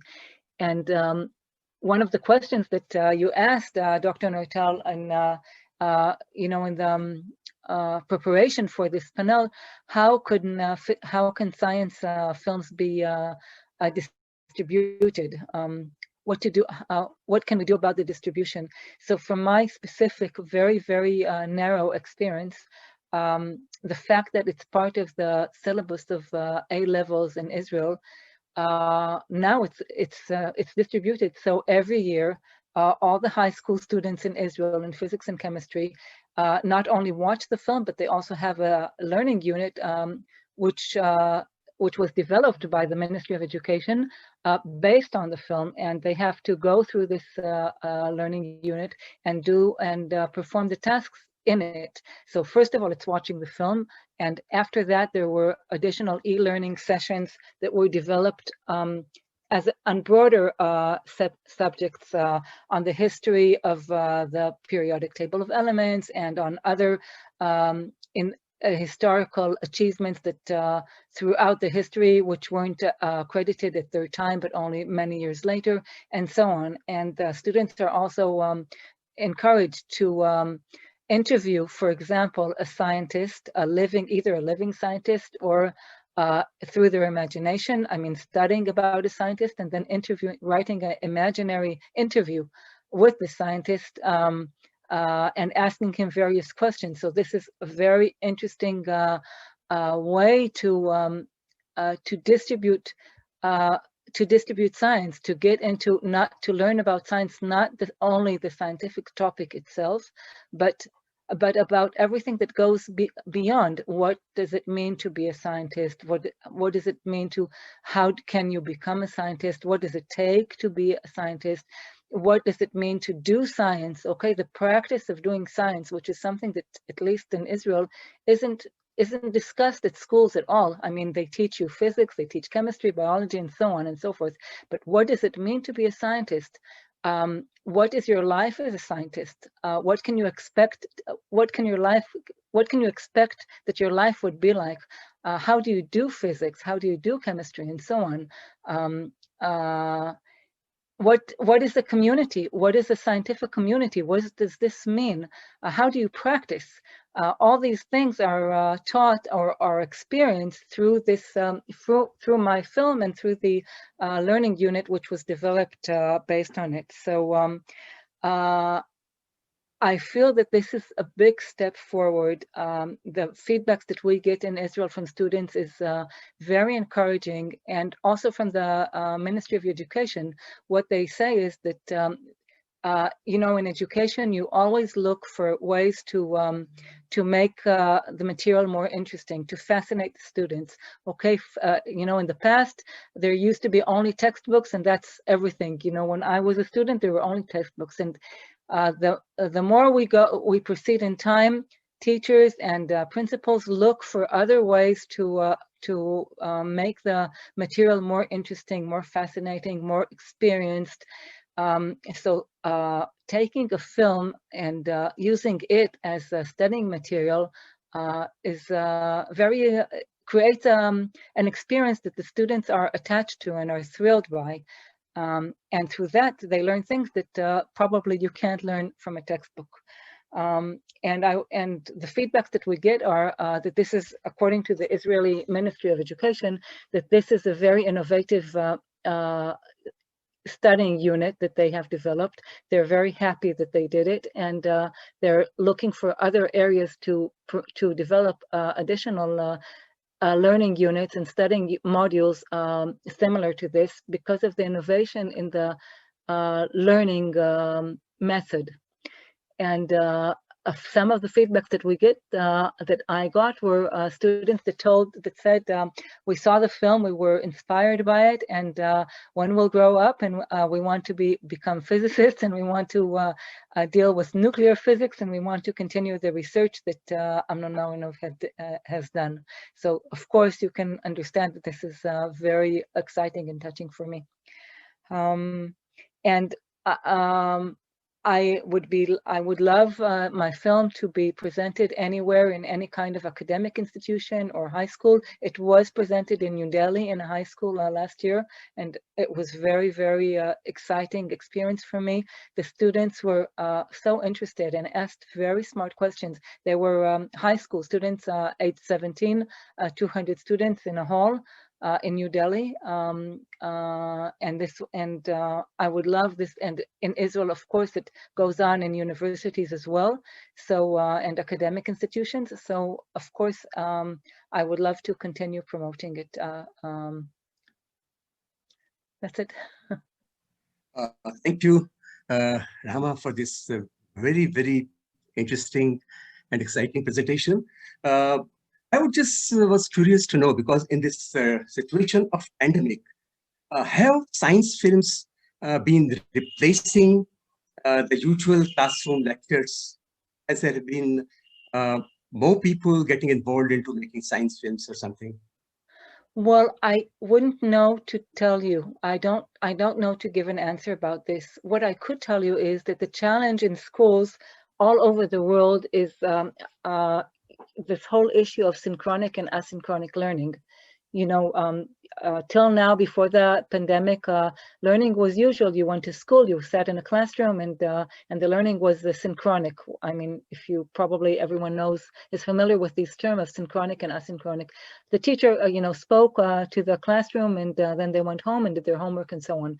And now with the Zoom, or doesn't matter, any kind of collaboration platform, the challenges are in general, the challenges is to keep the students' awareness, because it's much more difficult through platform or through online to keep the people involved. It's much easier to lose your attention. It's much easier just to switch off the camera and go away and so on. You know, we know that from all the everywhere, not only from schools and education, but mainly because this was the main challenge all over the world since this COVID-19 broke out.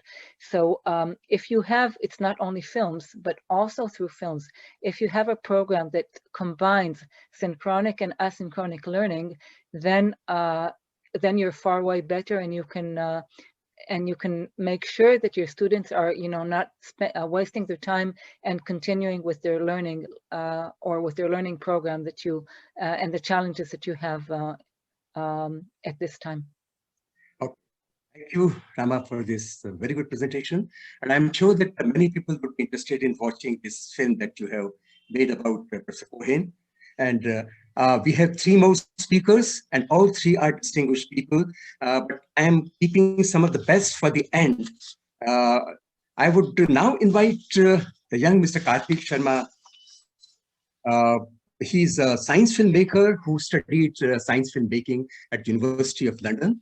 And as a researcher and a filmmaker, he has been mainly interested in the issues related to health. His documentaries have been screened in many international film festivals such as Sheffield, UK, and Oxford, and West of India Short Film Festival, and so on. As a filmmaker, he has been interested in raising awareness about the Indian scientific, social, and health issues.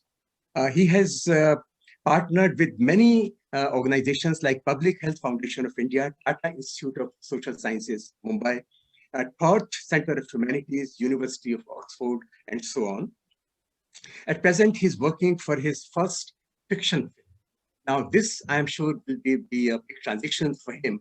And so I would invite Mr. Kartik Sharma Buria to come and tell us about his experience in making science documentaries and now his transition to the feature film.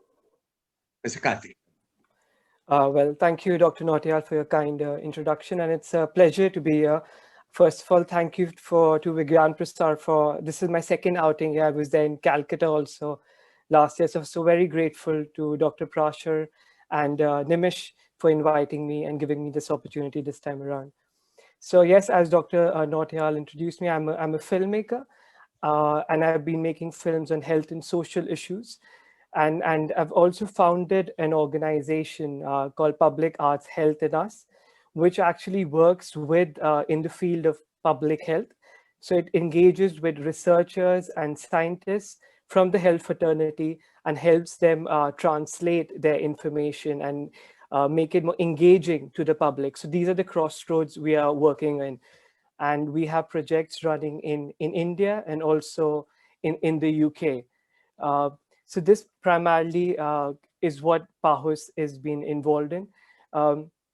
So it's actually very interesting what Dr. Parashar had mentioned and all the other delegates here, that about the need of this, what is supposed to be communicated needs to be very engaging.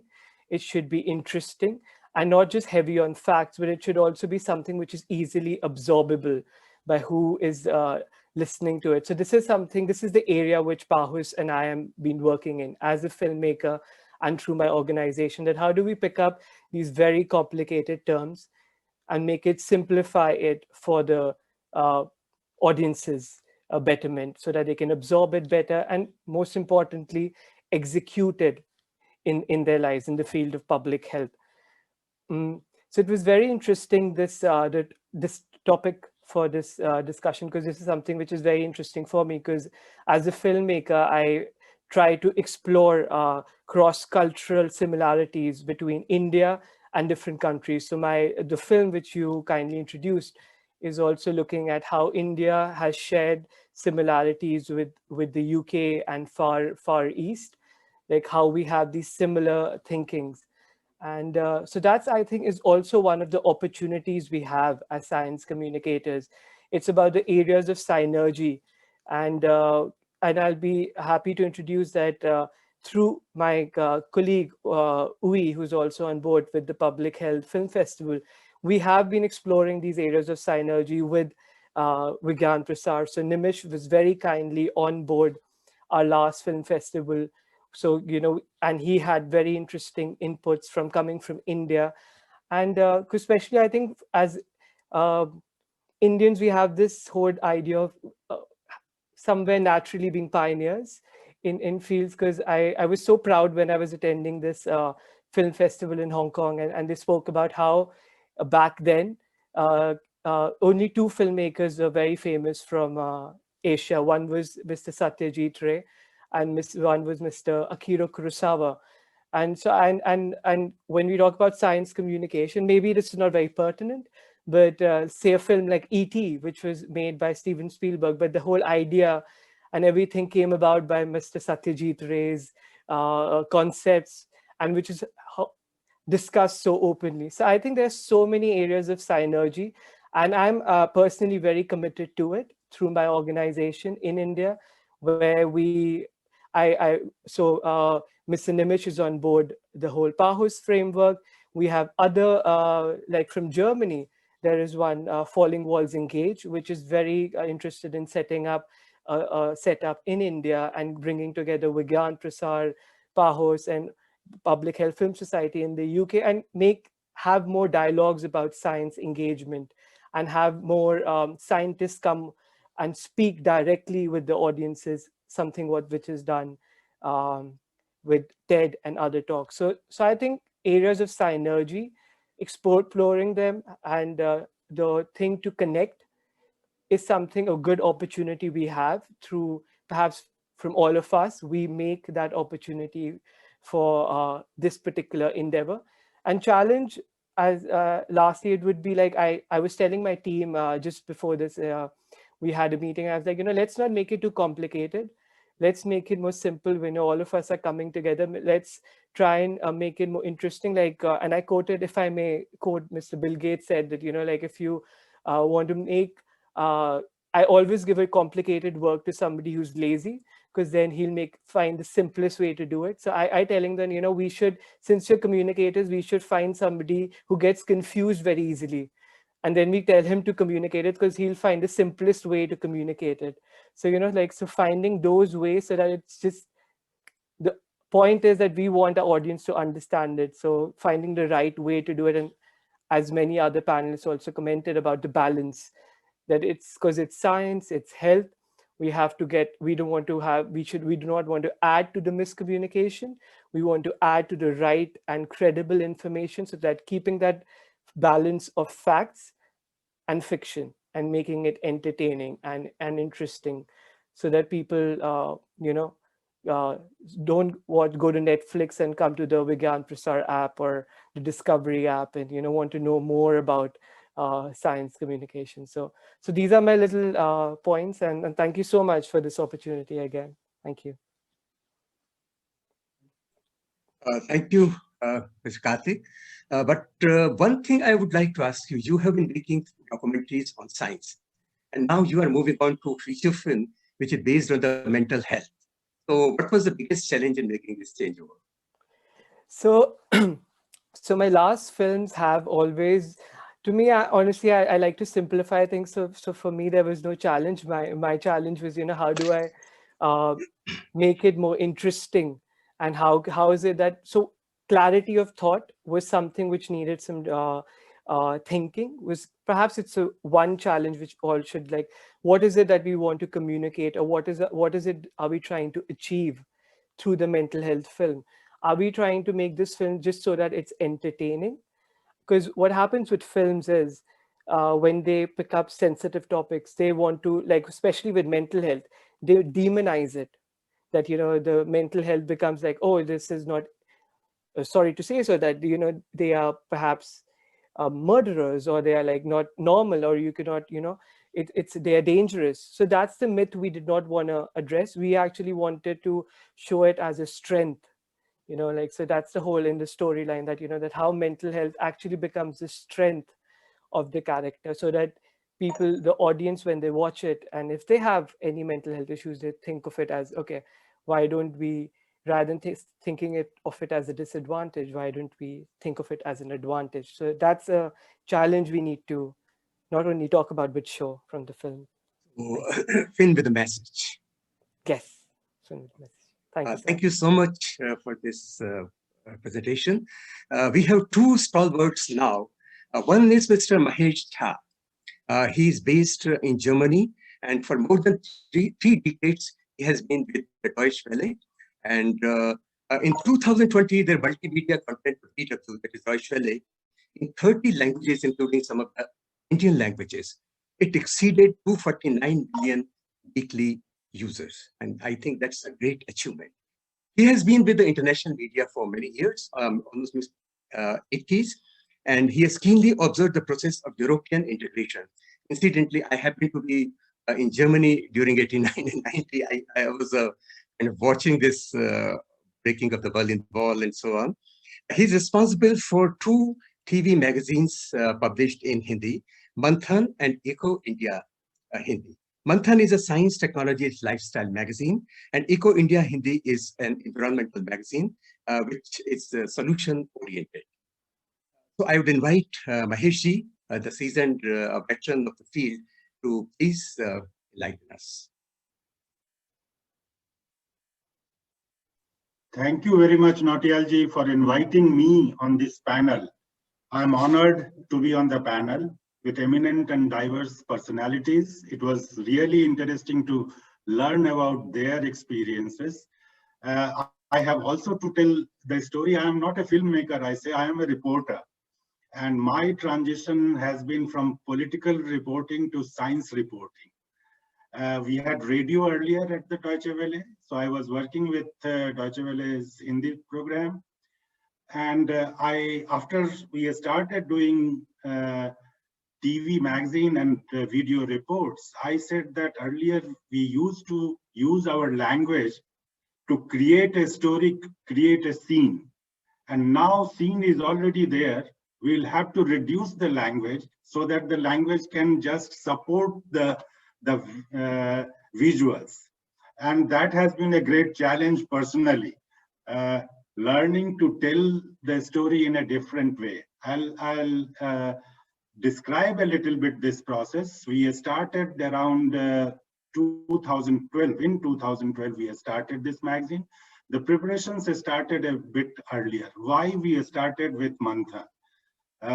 We had a science program during our radio time, and that was really very popular in India. Basic science program. So we thought when possibility for television came, why can't we start something also with videos where we can show also? We are not just describing the things, trying to explain people who have not seen something and who cannot visualize, and that was the challenge at that time.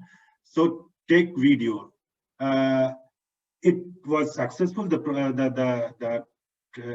We tried, and basically it has started with a partner. Manthan show was telecast on Doordarshan, and since 2012, it is 2020. Just now it is not being shown because of Corona, but it is perhaps longest telecast show of science program, I think. Manthan is a show of science, technology, and lifestyle. Basically, hardcore research we try to show, how it is affecting our life and how it is changing our lifestyles. These three elements are there. Then we realized that environment is becoming very important, also in India, and not only in India, everywhere. So we started this Eco India project. Eco India is a show which brings out environmental issues of India and combines it with issues in Europe or other parts of the world. Again, it is solution-based reporting, where we just not only show the problems, but also how people are trying to solve those problems, what they are doing to get rid of the problems. Whenever you have time, I'll request you to see that. The shows are just now online on our page. We can try to show the, hopefully I'll be able. Can you? This is our YouTube channel. Can you see that? It is in Hindi. We can see. We can see. Yeah, though we have programs in 30 languages, and this is dedicated for Hindi, and we have different reports here. Again, in the beginning, we were getting the material and footage from Deutsche Welle's archive, or the program was being done in German and English. So main reports we were getting from them. But as time passed, we started working on it, and we started preparing our own reports also. So that way we were science reporters. We were developing into science reporters. And the biggest challenges were to find subjects which we can tell with our language. Most of the people came from political background. They were political reporters. We were sitting in Germany, and from here we wanted to tell their story, tell them what is happening here. So language was very important, and we have developed, because partly if you are not doing science reporting, then you don't know the words also which would be understood across Hindi belt of India. So we needed partners there. We talked a lot with people who were active in science. Vigyan Prasar came in our way during those discussions, and I am really thankful to Nimish ji and also Dr. Nakul Parasar. We have been meeting in past years and trying to develop up our cooperation also, because Vigyan Prasar gives us repository of the films being made in India, because our endeavor is also, as Mr. Abishek said, we want to bring those stories for the world in 30 different languages. It should not remain Indian story. If something good is happening there, it should go also to other countries. And the stories coming from India are really popular on our different platforms. We have also a page of Hindi, where we have a dedicated page for Manthan. For people who are doing Hindi, they would, here there are online reports, and also films can be seen on this page. One more thing I wanted to show you. Where is that? Oh. Now this is creating a little problem for me. Wanted to show you also English page. They have also dedicated page on science and environment. So people who are not able to read Hindi and understand Hindi, they can get a lot on our English page also. It is important that during past months of lockdown,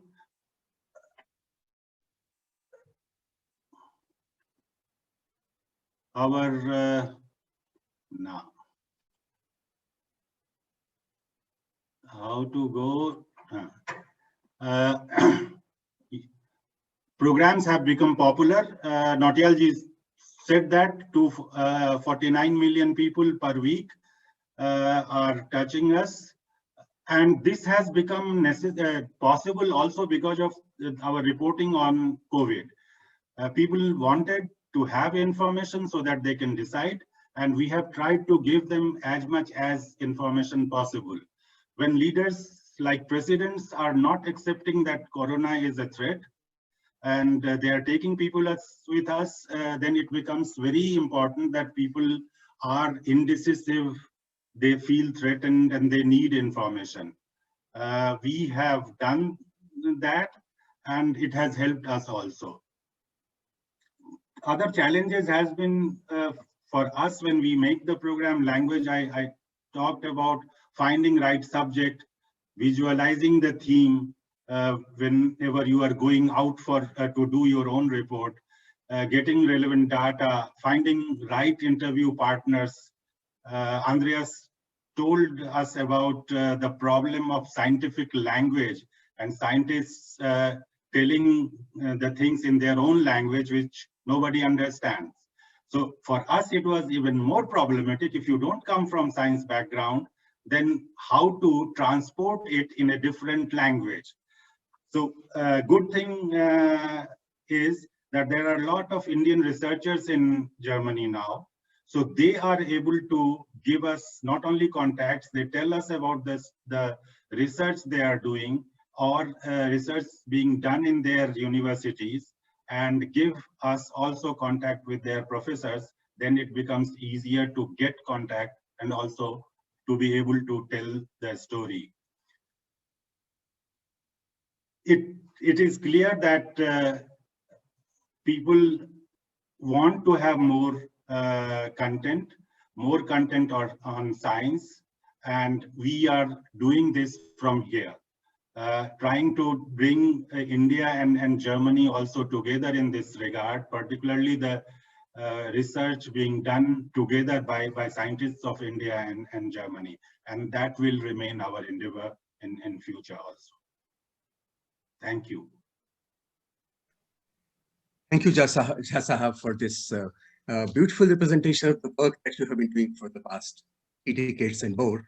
And we believe that Germany has had very good contact with India.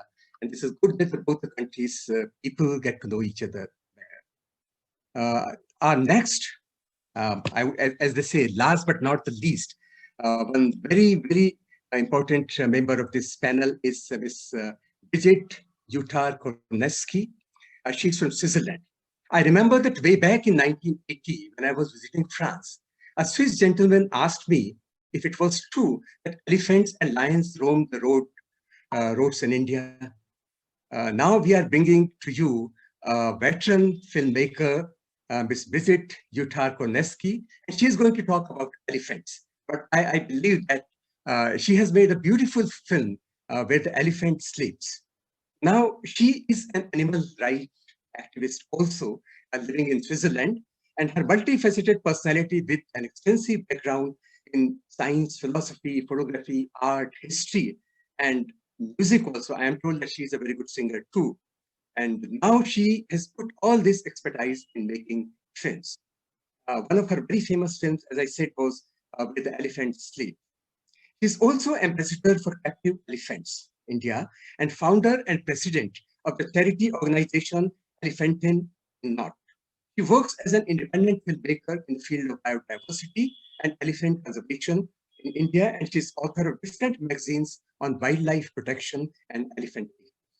And she has made films depicting the plight of elephants in many of the Indian places where they suffer foot injuries. She interacts with youth from colleges and universities about animal protection, particularly elephant protection, and the related conservational issues. The foot treatment project started by her non-governmental organization has helped to alleviate problems of numerous elephants. Her award-winning film, Where the Elephant Sleeps, is among her best-known creation. I invite her to tell us about this wonderful film of hers and the other projects of film, and also the challenges and the achievements. Ms. Brigitte Uttar Kornetzky. There, you can hear me? Yeah. Yes. I'm so impressed by all your insights. I can't even tell. So thank you, Dr. Nautiyal. It's so nice to see you here again. Hello and namaste, namaskar to all of you at the panel. It's so great to see familiar faces and always an honor to be here. I also would like to express our all great respect and thankfulness to the organizer and convener of this festival, which is Nimishji, Dr. Nimish Kapoor, and the director, Nick G, for Dr. Nakul Parashar, for pulling this off during so difficult times. I can't even imagine this hard body work that you have done. You were asking what drew me to elephants.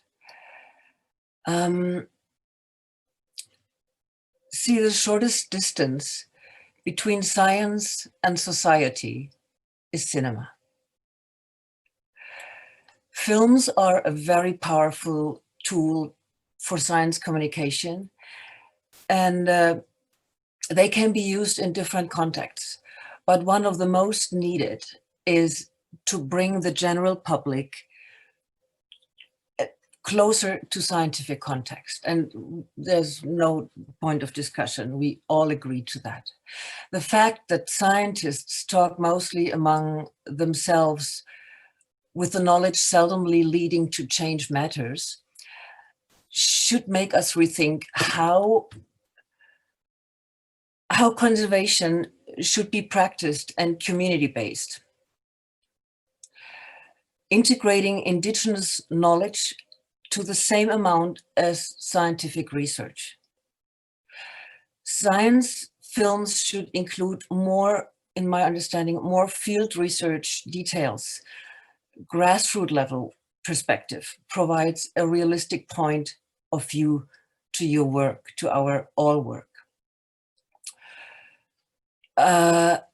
So again, back to that question, what drew me to elephants? You might know that I'm coming from human rights filmmaking in Africa. I guess that as old as humanity is, as old as their ethical values are, and self-understood, they are not always the same. They change through generations.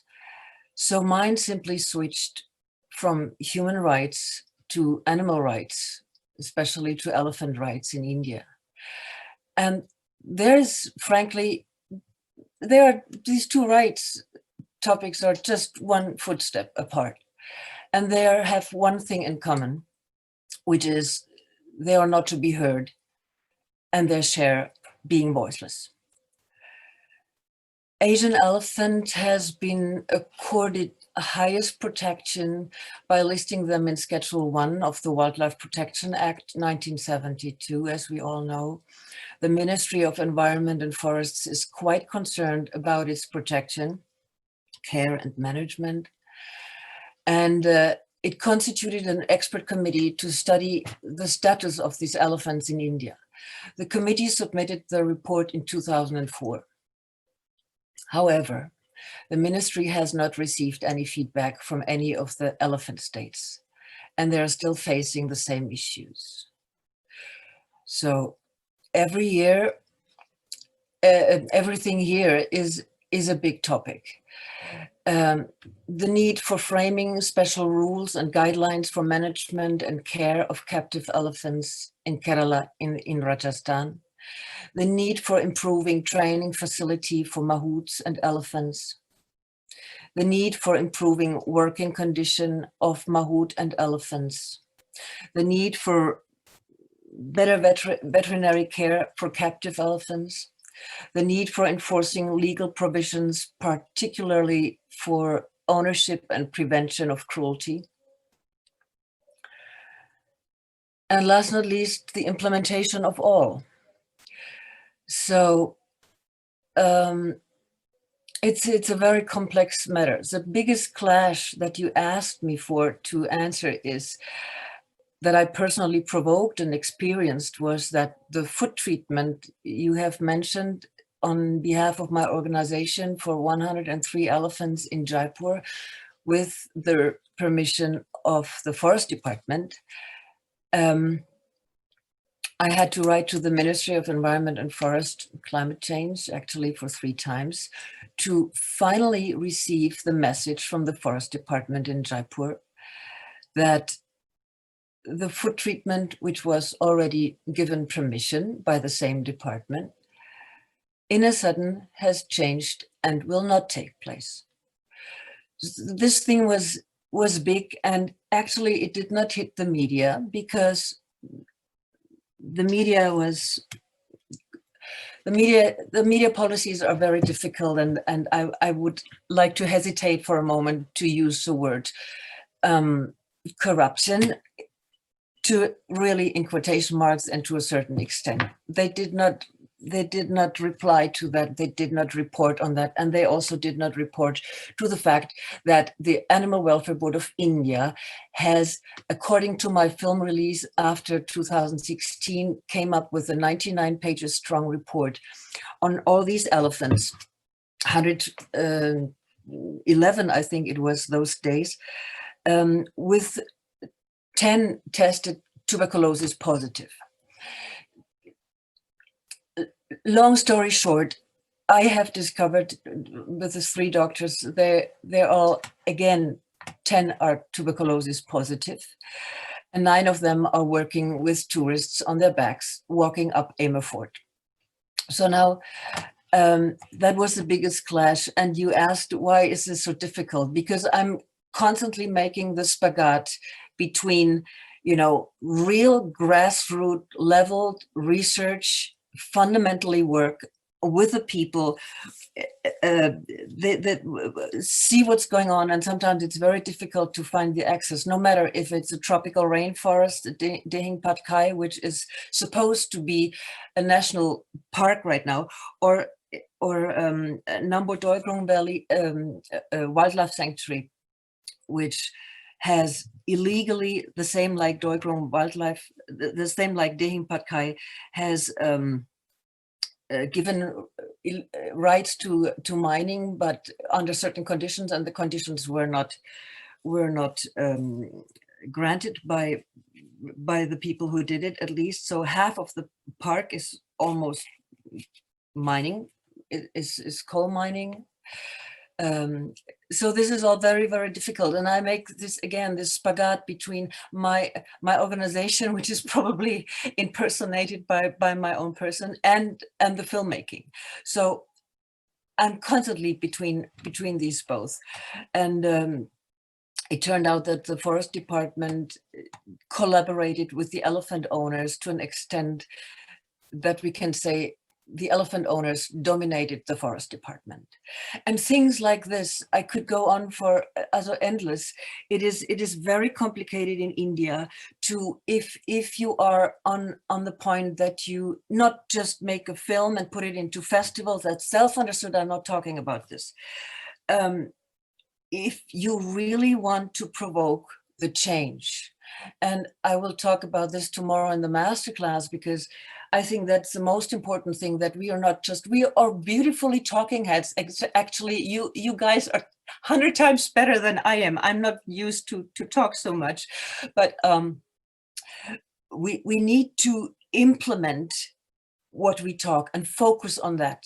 We need to find a pathway to the audience. You know, scientists not long ago, a few decades, maybe one, have written their formula on a transparent window in their laboratory, because they had no paper anymore. They're just writing in the lab. So this is nicely transparent, but it's not available. We need to find methods to, and we all agree, to transform these formulas, these knowledge, scientific knowledge, into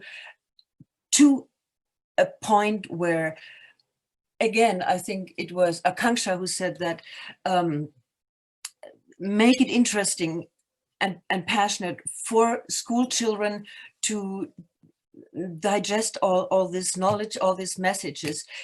We have to transform that into pictures, basically, and pictures which are provoking the change, provoking emotions, provoking the transmission of that knowledge on a very simple level.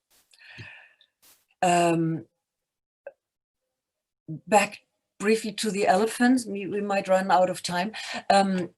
There was a case recently held by all the media, and it only hit the media because it was an elephant who ate a pineapple with an explosive, it was Soumya. And Soumya had so much pain in her mouth because she could not eat anymore, she could not drink water, nothing, and she was pregnant with a baby.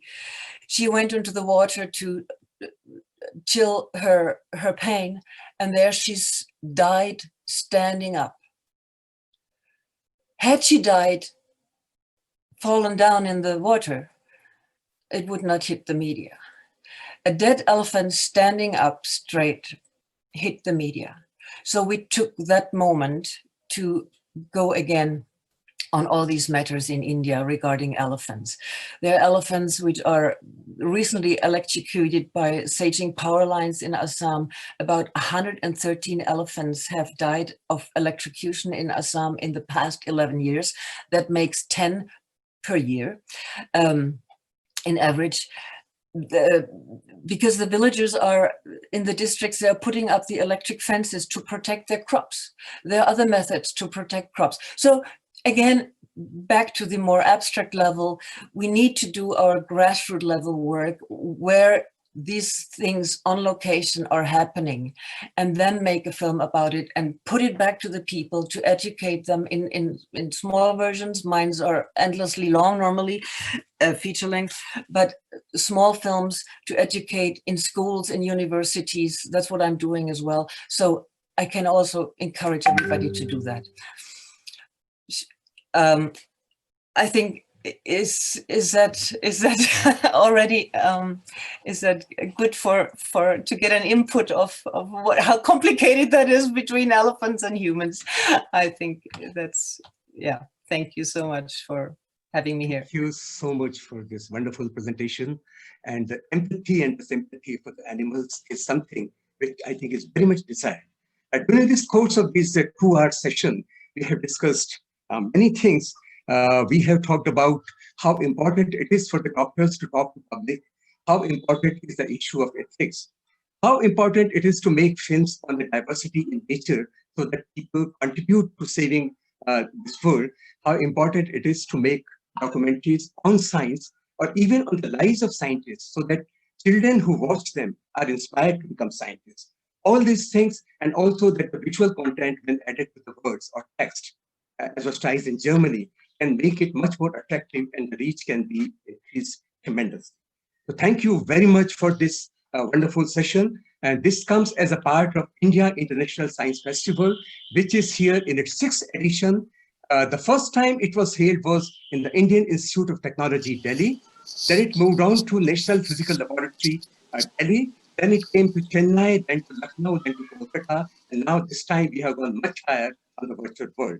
And at a time is nearing, I think Sabyasachi is already on the screen. So we are closing it with a big thank you to Rama Marino Hen, to Kartik Sharma Barua, to Mahesh, to Brigitte, Kornetzky, Andrea Evers, Dr. Parashar, Dr. Hoang, Sai Abishek, Akanksha Singh, and Sabyasachi, and to Mr. Nimish Kapoor, Dr. Parashar, and Vigyan Prasad. And we hope to see you again. There will be more sessions in the coming 3 days, and there will be master classes. There will be master classes on films related topics too. So I invite all the viewers to this program and regularly watch them, and then we meet next time again for the next session of this. Thank you so much. Thank you very much, Nautiyal sir, and thank you all the panelists. But before we conclude the session, I have a few announcements to make. I know that there are several questions which were coming and people are eager to ask, but I'm extremely sorry that I'm unable to take any question due to the time constraint. But I want to inform them that tomorrow we are having 3 master classes. From 12 to 1 p.m. there is a master class on new trends in science filmmaking by a very veteran filmmaker, AGA van der Laar, science filmmaker from Amsterdam, Netherlands. And then we have another master class from 3:30 to 5 o'clock on science filmmaking is your passion, provoke the change. By Brigitte, and we know we had heard her. So Brigitte will be talking about the passion and how the passion can provoke the change through the science filmmaking. And then at 5 o'clock to 6:30, we are having another master class by National Award winner Miss Aarti Srivastava on science filmmaking and storytelling. So I request all the participants who are there to come and join tomorrow all these 3 master classes and ask as many questions you want to ask. I'm extremely sorry I'm not able to take any question today. So thank you again, Nautiyal sir, and thank you all the participants who agreed and given your precious time. See you tomorrow, and there will be another master classes and other webinars in coming days. One more thing, as we had Akanksha, Sood, Singh, and Andreas and are with us. So I will request our viewers to go to the Vigyan Prasar YouTube channel, and you can see some of the wonderful films from Akanksha, Sood, Singh, as a festival special. At the same time, you can see the latest film of Andreas, which was as a part of the festival. So kindly go to the YouTube channel of Vigyan Prasar and see more than 213 films from 32 countries, which are nominated by the distinguished jury panel. Once again, thank you very much. Thank you all the panelists. Thank you so much for giving your time and enlightening everyone. look forward to seeing you again. Maybe in person next time. That's all. Exactly. Stay safe. Thank you. Stay well. Thank you so much. Thank you very much. Thank you. Thank you. Yeah, thank you. Wonderful.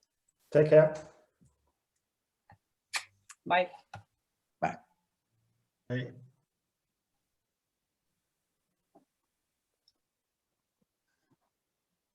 तो महेश जी आप जी नमस्कार। आप कहाँ पे based हैं वहां पर? मैं बॉन में हूँ।